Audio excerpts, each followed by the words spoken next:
تاني على قناتي، قناة إبداعات رودينا. أهلا بيكم، يا رب تكونوا بألف خير. هنبدأ كلامنا بالصلاة على النبي عليه أفضل الصلاة والسلام. بواقي التربو اللي أنا عملته لكم، الابتكار الجميل اللي عجبكم بفضل الله، ده الكسر منه الحوامل بتاعته ويعتبر الغطا بتاعه. تعالوا الأول أفكركم بالتربو اللي عملناه ونرجع تاني.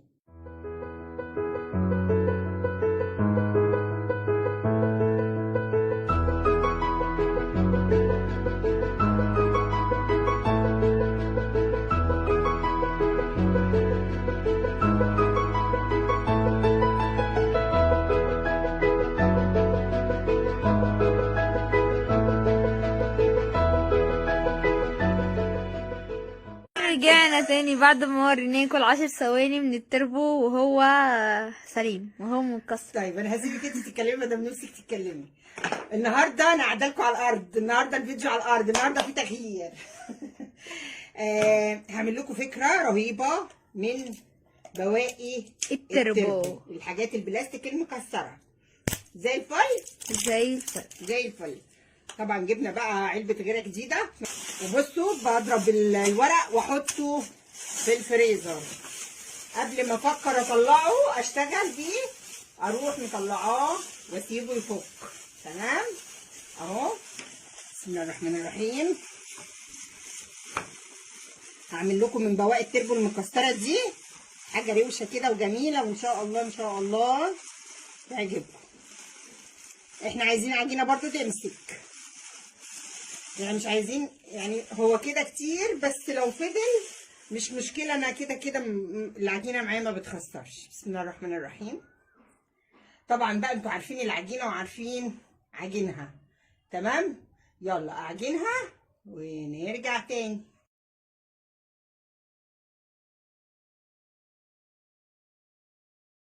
عملنا عجينتنا اهو. تمام، واهو عملنا 4 رجول زي ما وريتكم بالفيديو السريع ازاي بتقصيهم بالسكينه. دول البواقي بتاعتهم اهو، خلاص المكسرين اهو، خدنا دول منهم ومش عايزين دول خلاص. اهم حاجه بس ان انت يبقوا الرجول قد بعض. تمام، عملنا 4 اهم. عندنا بقى الاربع الجناب بتوعهم. تمام، دي هنسيبها مش هنعملها دلوقتي، دي هنخليها اخر حاجه. هناخد بس دول. تمام زي الفل. دول برضو هناخد منهم حاجه بسيطه ونسيبهم. هنجيب بقى دلوقتي شغلنا على جنب كده، ونيجي نمسك اول رف كده، ونيجي ندخل الرجل بالشكل اللي انتوا شايفينه دون. تمام، واروح جايبه قطعه عجينه واروح حطاها كده. تمام، احشيها كده زي ما انتوا شايفين كده بالظبط. انا عامله العجينه بس يا جماعه علشان تمسك لي الشكل اللي انا عايزاه، لا اكتر ولا اقل. لكن الشغل مش بالعجينه، الشغلنا كله مش بالعجينه، لا ده انا يا دوبك بس علشان امسك الحوامل بتاعتي بيها. اهو بحشيها بالشكل ده. الاربعه بقى، الاربع جناب كده، بدخل الرجل بكل سهوله كده، واحط قطعه العجينه كده. تمام اهو. منها هتمسك الرجل، هتتمسك كويس جدا، وفي نفس الوقت تمسك الحامل اللي انا هحطه عليه اهو. ده كده اخر واحد، الرابع اهو زي الفل. العجينه هتمسك الرجل بالحامل، بس ده المطلوب. هاجي بقى اجيب حامل تاني، رف تاني، يعني من الاربعه، من التلاته التانيين، لان الرابع احنا ماسكينه اهو اللي حطينا فيه الرجول. هاجي احط قطعتين عجينه كده واروح مثبتاهم بالشكل ده، واجي بقى اقفل عليهم بالعجينه كده. اقفل الرجل مع الحامل اللي فوق، يعني كله ببعضه كده. بس مجرد ان انت تعمليه كده بالعجينه خلاص ان شاء الله لما بينشف انتوا عارفين بيبقى صلب وبيمسك وما بيفكش من بعضه خالص. وده برضو هرجع اقول ده الغرض من العجينه بتاعتنا النهارده. العجينه بس هنمسك بيها ونرسم بيها الشكل اللي احنا هنعمله. تمام، هنيجي بقى كده، وبرضو زي ما عملنا من قدام هنعمل برضو من الجنب اللي جوه، ونقفل بالعجينه كويس. تمام.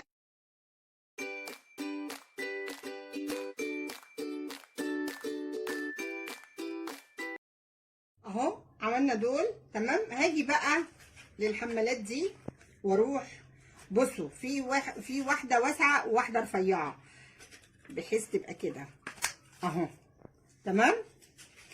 هاجي برضو بقطعه عجينه من هنا كده بس كده. معلش انا عايزه اوريكم كل حاجه بالتفصيل يا جماعه، مش عايزه اقفل واقول لك اهو انا عملت كذا وعملت كذا، لا معلش، حتى لو الفيديو هيبقى طويل شويه بس معلش عشان ابقى موضحه لكم الامور كلها.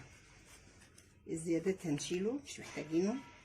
انا عايزه دي ودي يمسكوا ببعض يبقى حديد. هما دخلوا جامد في بعض بس انا عايزه بقى اقفل عليهم جامد تمام. هبقى اسوي برضو وهاجي بسم الله الرحمن الرحيم اعمل ادي هنا كده، احط قطعه عجينه وهاجي كده واروح غرزه دي كده تمام زي الفل. وهاجي بقى هنا واروح عامله كده اهو يا حبايب قلبي بالشكل. انا عايزه الشكل ده تمام. وبالعجينه بقى اروح مقفله كده ومن الجنب.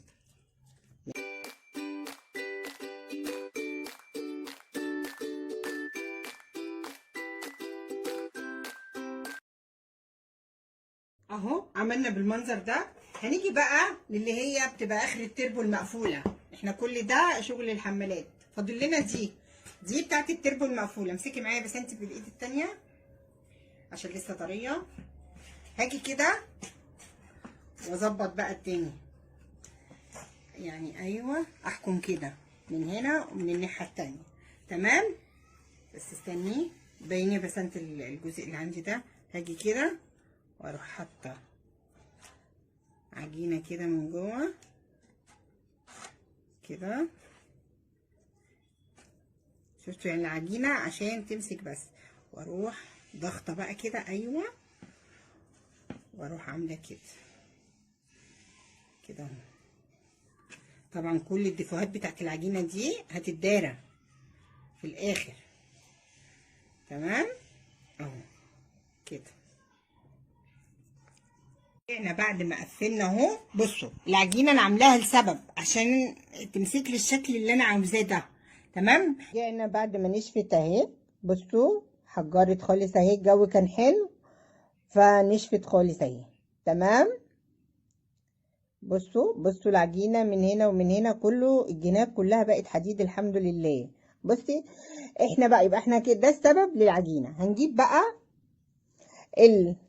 علبه مناديل بكره واحده بس، احنا مش محتاجين اكتر من بكره واحده بس في الفيديو ده تمام. هنقطعها بالشكل ده زي الفل وممكن ما نخلصهاش كمان.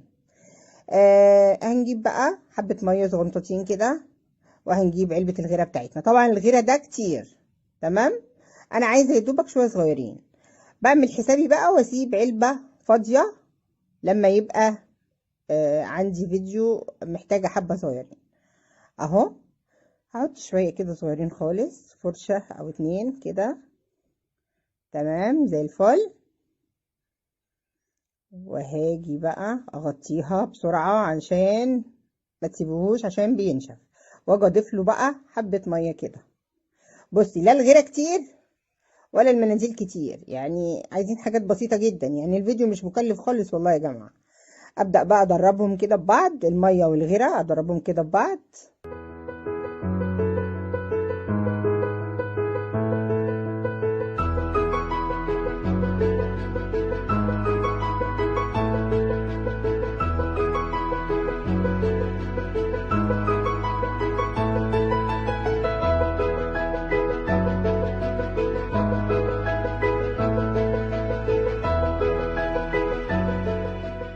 انا بعد ما حجرت ونشفت وبقت زي الفل هنرشها بقى. انا عندي سبراي ذهبي، دي اختياري يعني حسب ذوقك. طبعا انا عاملاها كده بس عشان خاطر ايه ما نبانش ما نبانش. هلزقها هنا، احطها انا قستها لقيتها مظبوطه. هلزقها عليها، دي اضافه يعني، حابه تضيفيها ضيفيها حبيبه قلبي حسب ذوقك. تمام. مش يلا بسم الله الرحمن الرحيم. رد الازازه كويس ونبدا. بصوا بقى الكشكشه بتاعت المناديل مع الرش هيدي شكل لطيف. نرشها ونرجع تاني. بعد ما رشينا الاسبراي وركبنا المرايه بتاعتنا، طبعا المرايه يا جماعه انت عاوزه مرايه تمام، مش عاوزه براحتك. وحطينا عليها البونبونيره بتاعتنا اللي عجباكم بفضل الله بغطيان الازايز. ايه رايكم؟ ترابيزتنا تحفه وشيك وجميله. اهم حاجه انها من ايه يعني. انا عايزه الفيديو ده شير ولايك كتير يا جماعه عشان الكل يستفاد، عشان اللي عندها تربو الحوامل بتاعته مكسره وخلاص حاسه ان هو خلاص يعني، لا في مخ وفي اعاده تدوير حلوه ان شاء الله. عملنا ترابيزه تحفه. كفايه ان انت تتباهي كده وتقولي انا عامله الترابيزه دي بايديا. لو عجبك الفيديو ما تنساش تتفرج على الفيديو ده وكمان الفيديو ده، وما تنساش تعمل سبسكرايب للقناة وادفع خدمة الجرس علشان يوصلك كل جديدنا.